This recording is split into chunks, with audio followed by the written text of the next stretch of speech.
Bismillahirrahmanirrahim. Assalamualaikum warahmatullahi wabarakatuh. Alhamdulillahi rabbil alamin. Wassalatu wassalamu ala sayyidina Muhammadin wa ala alihi at-tahirin wa ashabihi at-tayyibin wa man salaka sunanahu naja min yaumina hadza ila yaumiddin. Amma ba'd. Ayyuhal awlad wal banat, sabbahul khair wan nasyad was sa'adah. Kaifa halukum? Atamanna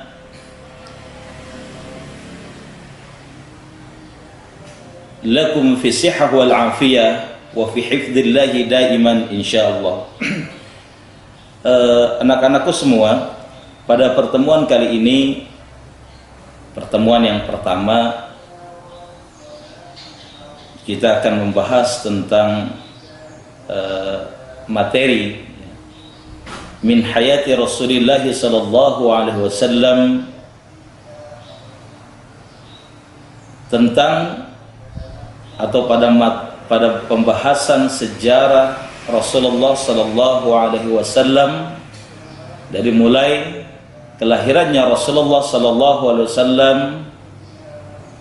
bagaimana beliau mulai tumbuh dari masa kanak-kanak, dirawat oleh ibunda beliau, disusui oleh ibu susu beliau, dirawat oleh kakek, paman, memasuki masa remaja, sampai beliau nanti diangkat menjadi seorang nabi dan rasul.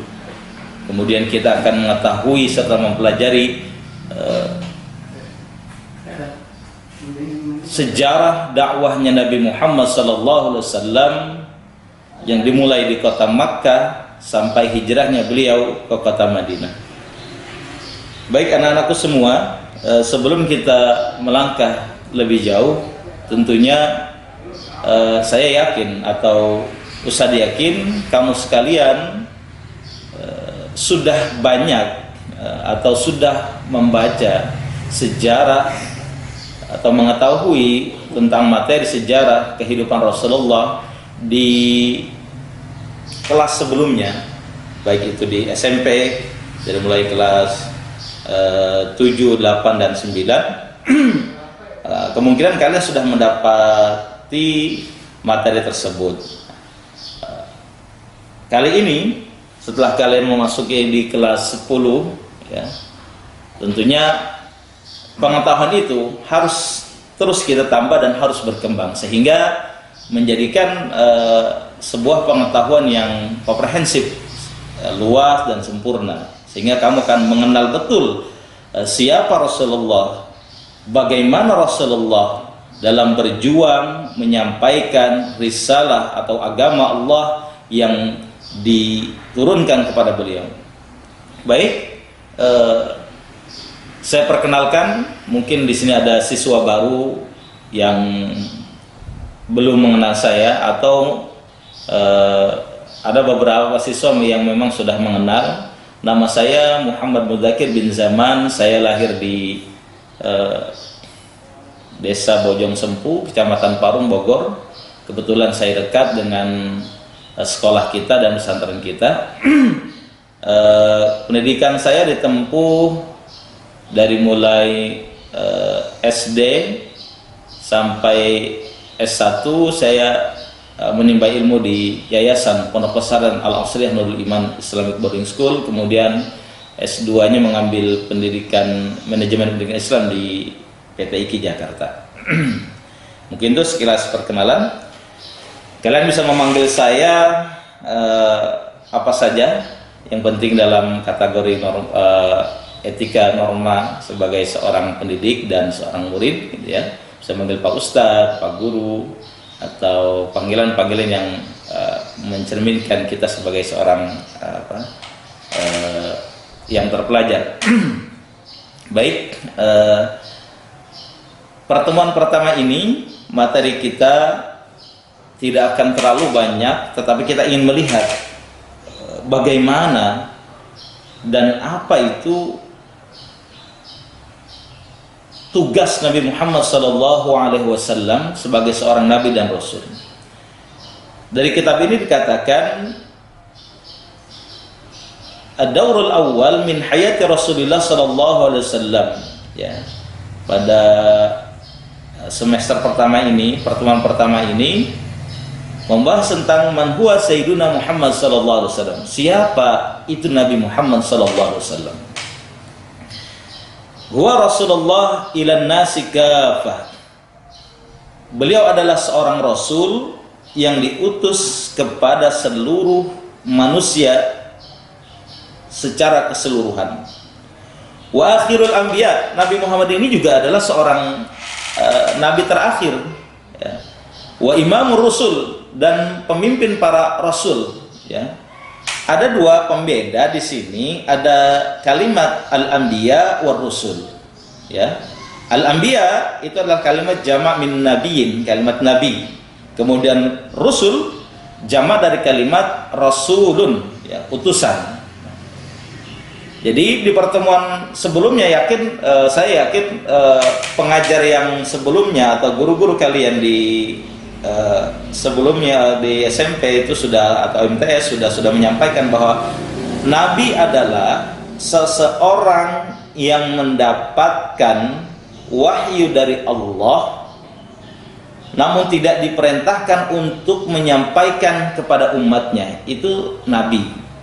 Sedangkan seorang Rasul adalah seseorang yang mendapatkan wahyu atau firman dari Allah untuk dirinya dan diperintah oleh Allah untuk menyampaikan kepada umatnya. Itu sedikit saya ingin memberikan ulasan tentang perbedaan antara Nabi dan Rasul, ya. Oleh sebab itu, dengan mempelajari sejarah ini kita akan tahu perbedaan-perbedaan tersebut, ya, akan tahu bahwa dengan kalimat yang tadi sudah saya bacakan bahwa akhirul anbiya, Nabi Muhammad itu nabi yang terakhir. Jadi tidak dibenarkan, ya. Dan tidak boleh kita membenarkan jika ada di era sekarang ini atau di zaman sekarang ini seseorang yang mengaku nabi dan rasul. Tidak ada. Bahwa beliau adalah akhirul anbiya, ya, nabi yang terakhir, ya. Menutup para nabi dan rasul itu Nabi Muhammad SAW. Umpamanya kita menemui seseorang yang memiliki keilmuan tinggi, hebat, punya kelebihan dari orang lain, mungkin punya semacam karamat, mungkin punya semacam apa, tapi dia mengaku nabi dan rasul, wajib untuk kita tidak percaya, karena itu di luar dari akidah kita, ya. Akidah umat Islam Ahlus Sunnah wal Jamaah menyatakan sudah tidak ada lagi nabi dan rasul yang diutus Allah setelah Nabi Muhammad SAW. Jadi Nabi Muhammad adalah nabi yang terakhir diutus oleh Allah Subhanahu wa taala. Jabidinil Islam. Jadi Nabi Muhammad ini datang membawa agama Islam, ya. Agama yang membawa keselamatan.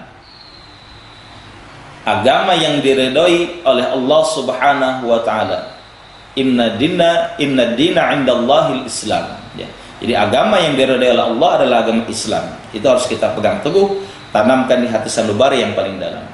Alladzi la yaqbalullah yaumal qiyamah dinan ghairah.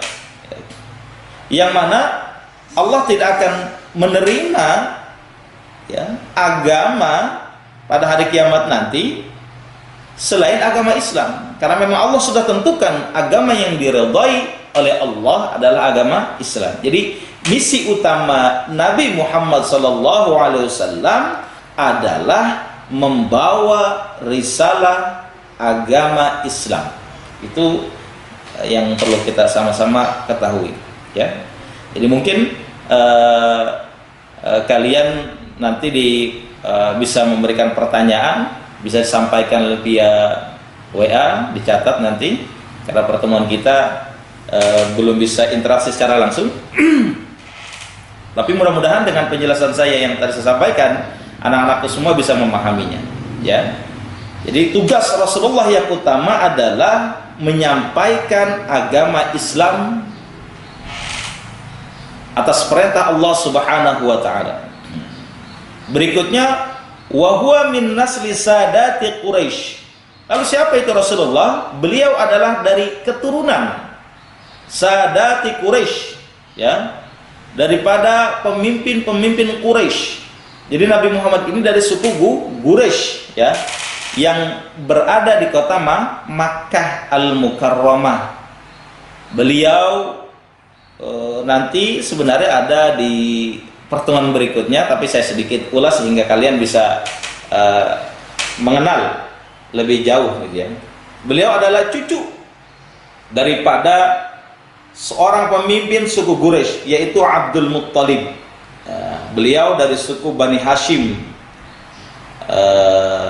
yang ada di kota Makkah.